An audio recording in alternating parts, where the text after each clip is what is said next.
This video is sponsored by BuyMote eShopping. BuyMote eShopping application is one of the online shopping app now available on Play Store and App Store.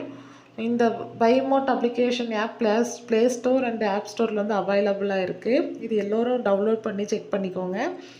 நான் இது வந்து ஏன் சொல்கிறேன்னா, வீட்டுக்கு தேவையான நம்ம அன்றாட உபயோகிக்கக்கூடிய காய்கறிகள், ஹோம் அப்ளையன்ஸ், மேக்கப் செட் இந்த மாதிரி நிறையா விஷயங்கள் இருக்குது. அதுவும் விலை குறைவாகவும் இருக்குது, தரமாகவும் இருக்குது. ஸோ எல்லோரும் வந்து வாங்கி பயன்பெறுங்க ஃப்ரெண்ட்ஸ். இந்த பைமோட் ஆப் லிங்க் வந்து டிஸ்கிரிப்ஷன் பாக்ஸில் நான் வந்து கொடுத்துருக்கேன், செக் பண்ணி பாருங்கள், யூஸ்ஃபுல்லாக இருக்கும். நம்ம இப்போது வீடியோக்குள்ளே போவோம். நான் வந்து இன்றைக்கி முட்டை குழம்பு செய்ய போகிறேன். வாங்க எப்படி செய்யலான்னு சொல்லி பார்க்கலாம்.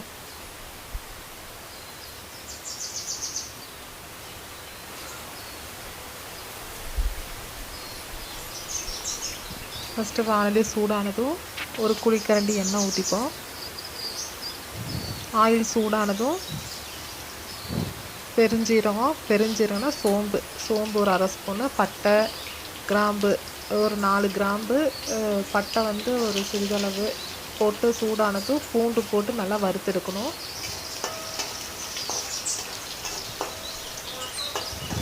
பூண்டு வந்து நல்லா வணங்கிருச்சு. இப்போது பெரிய வெங்காயம் வந்து ஒரு 2 பெரிய வெங்காயம் நான் கட் பண்ணி வச்சுருக்கேன்.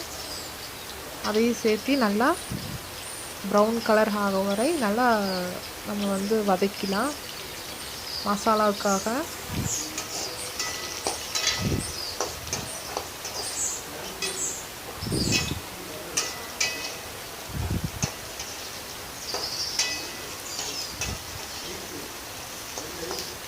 கொஞ்சம் காரத்துக்காக 2 பச்சை மிளகா நம்ம சேர்த்திக்கிறேன் நான். அதையும் சேர்த்து நல்லா வதக்கலாம்.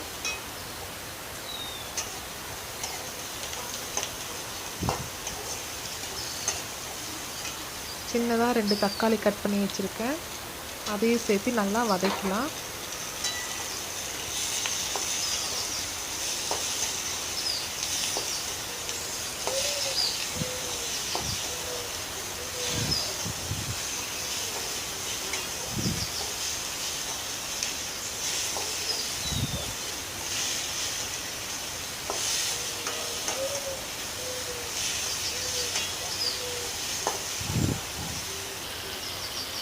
கல்லுப்பு ஒரு ஸ்பூன் அளவு நான் சேர்த்திக்கிறேன். தக்காளி வெங்காயம் நல்லா வதங்குறக்கு அளவா. இப்போ பாதி சேர்த்திட்டு நம்ம லாஸ்ட்டு ஃபினிஷ் பண்ணும்போது அப்போ கொஞ்சம் சேர்த்திக்கலாம். நம்ம டேஸ்ட்டு பார்த்துட்டு கூடி குறைச்சி நம்ம சேர்த்திக்கலாம். நம்ம கல்லுப்பு சேர்த்திக்கும் போது நல்லா தண்ணீர் விட்டு நல்லா வதங்குறதுக்கு ஈஸியாக இருக்கும்.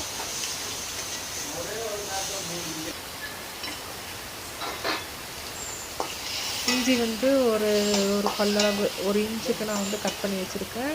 தோல் உரித்து சேர்த்திக்கிறேன். நம்ம இஞ்சி பூண்டு நம்ம வந்து வதக்கும் போது நம்ம சேர்த்திக்கிட்டோம்னா அந்த டேஸ்ட்டு நல்லாயிருக்கும், பச்சை வாசம் போகும். கடைசியில் வந்து கொஞ்சம் ஒரு அரை ஸ்பூன் மஞ்சள்தூள், மிளகாத்தூள் கொஞ்சம் சேர்த்திக்கலாம். அடுப்பு ஸ்லோவில் வச்சுக்கணும், இல்லைன்னா வந்து நம்ம வதக்கினது வந்து அடிப்பிடிச்சிடும். அதனால் நம்ம வந்து ஸ்லோவில் வச்சு பண்ணிக்கலாம். கொஞ்சம் நம்ம அந்த மசாலாவில் வந்து சீரகம் ஒரு அரை ஸ்பூனு, குறுமிளகு ஒரு அரை ஸ்பூன் சேர்த்து நல்லா சூடு பண்ணி நல்லா வதக்கணும். தேங்காய் வந்து பேஸ்ட்டுக்காக நான் அரைச்சி வச்சுருக்கேன். தேங்காய் இந்த மசாலாலாம் சூடாறின பின்னாடி நான் வந்து பேஸ்ட் மாதிரி அரைச்சி வச்சுருக்கேன் மசாலா எல்லாத்தையும். அடுத்தது வந்து திரும்பவும் வானொலி சூடான பின்னாடி ஒரு குழிக்கரண்டி எண்ணெய் ஊற்றி கடுகு ஒரு 1/4 ஸ்பூன் போட்டு சோம்பு லைட்டாக போட்டுப்போம். பொரிஞ்சதும் நான் அரைச்சி வச்சுருக்க அந்த மசாலா வந்து இதோட நம்ம சேர்த்திப்போம்.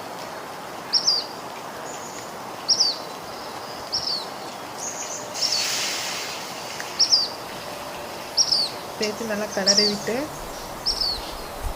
கொதிக்க வைக்கணும்.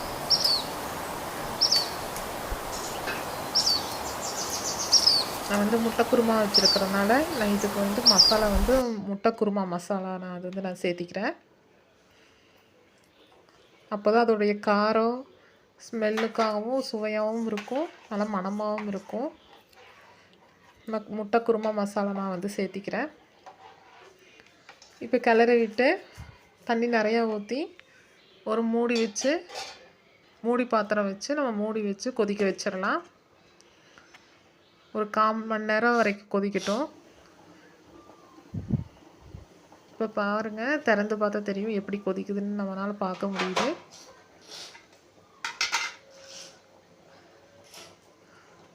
அந்த பிரிஞ்சிலையும் நம்ம சேர்த்திக்கிட்டோம்னா நல்லா மணமாக நல்லாயிருக்கும். குருமா குழம்பு நல்லா அது சாப்பிடும்போதே அந்த ஸ்மெல் நல்லாயிருக்கும். நான் முட்டை வந்து வேக வச்சு தோல் உரித்து எடுத்து வச்சுருக்கேன். அதை வந்து நம்ம கீறிக்கலாம். கட் பண்ணாமல் லைட்டாக ஒரு 2 கோடு, ஒரு கோடு 2 கோடு போட்டு லைட்டாக கீறிக்கலாம். ஹாஃப் ரவுண்டு மாதிரி கீறி எடுத்து வச்சுப்போம். இப்போ குழம்பு நல்லா கொதிச்சிருச்சு. அது திக்கானதும் இந்த முட்டை வந்து கீறின முட்டை வந்து உள்ளே போட்டு ஸ்லோவில் வச்சு நம்ம ஒரு 5 நிமிஷம் 10 நிமிஷம் கழித்து நம்ம நிறுத்திடுவோம்.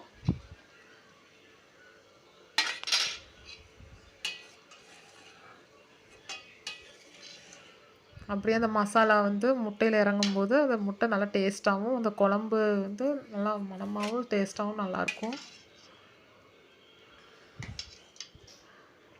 நம்ம ஸ்லோவில் வச்சு ஒரு மூடி பாத்திரம் வச்சு மூடி வச்சுருவோம் ஒரு 10 நிமிஷத்துக்கு.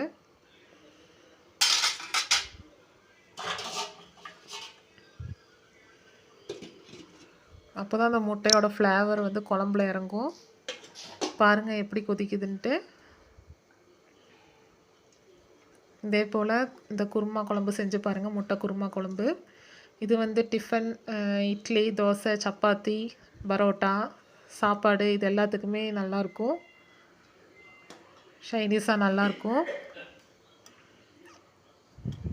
இதே போல் செஞ்சு பாருங்கள்.